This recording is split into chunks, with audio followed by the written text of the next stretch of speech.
Hi, this is Mrs. Fernandez, and I'm going to talk to you about printing with found objects. So we're going to use some objects that you find in your house. First of all, I went around the house and I did my scavenger hunt, and I found some different items that I could print with. So this marker has nice circular shape on one end and another pattern on the other end that might print.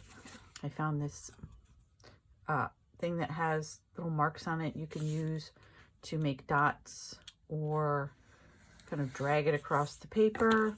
You could use a piece of string. You could use a Lego.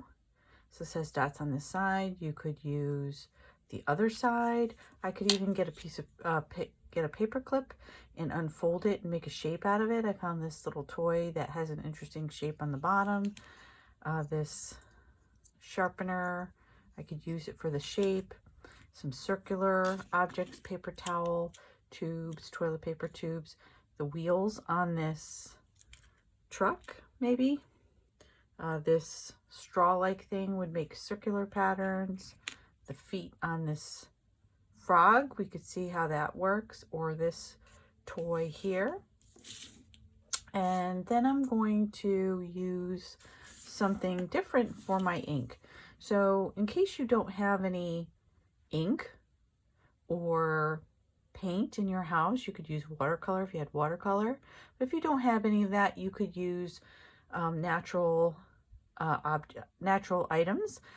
So I can use some spices like turmeric. I can take this and shake some into a little bit of water. Use also some maybe foods scraps. So I had some beets. I'll be using that to make my print. You could use anything that stains, grape juice, coffee, tea, anything that will leave a mark on the paper. And remember, you don't have to go out and buy anything. Just use what you have around your house. And don't open a new package of something. Use just scraps. So the ends of strawberries or the ends of beets, or you could even, for printing, you could use the tops of carrots that you've cut off. Those would make good circles. So I want you to be creative about what you can use, what you find around your house to use to print with, and have some fun.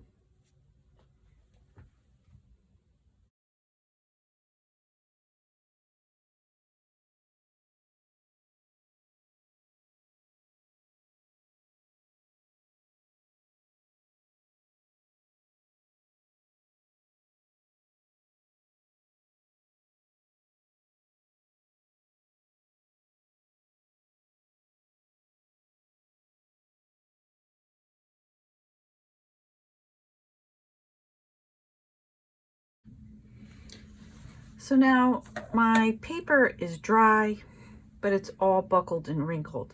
So what I'm going to do now is take some heavy books and weight it for a day, and it'll flatten out. And when I come back in a day, hopefully it'll be pretty flat so that I can print on it.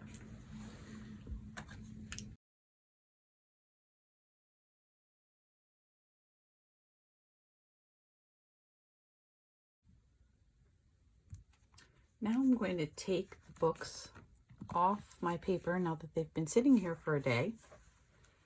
And my paper is pretty flat. And I've prepared my inks. So I'm going to be using the natural materials. If you have paint, watercolors, you can use those.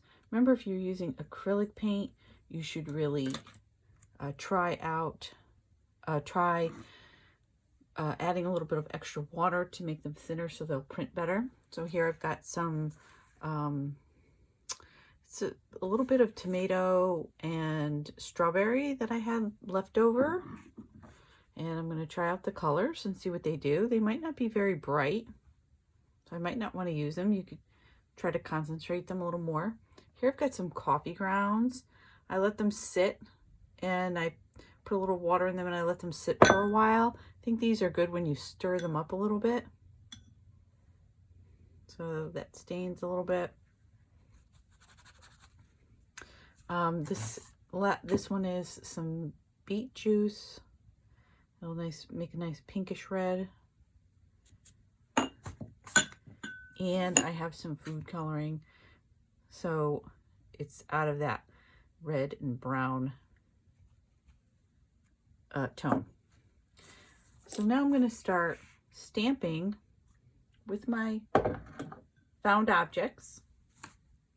And remember, you're going to be making patterns. So remember, patterns are repeating shapes and colors. So let's get started.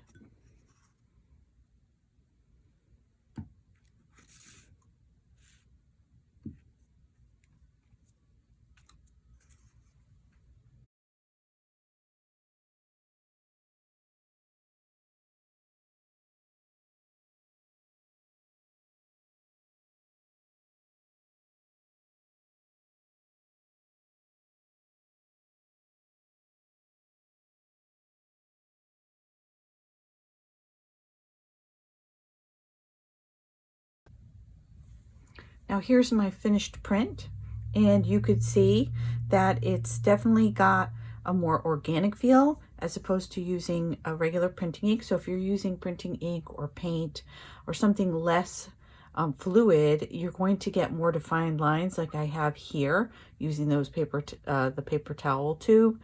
And some of the more watered down items like the food coloring, the blue food coloring, sometimes I got a nice shape, sometimes I got more of an organic shape with some bleeding into where the paper was wet some areas.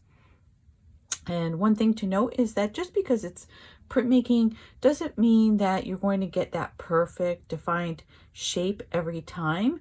It can be something more organic like this. So now let's see what you choose to do and have fun.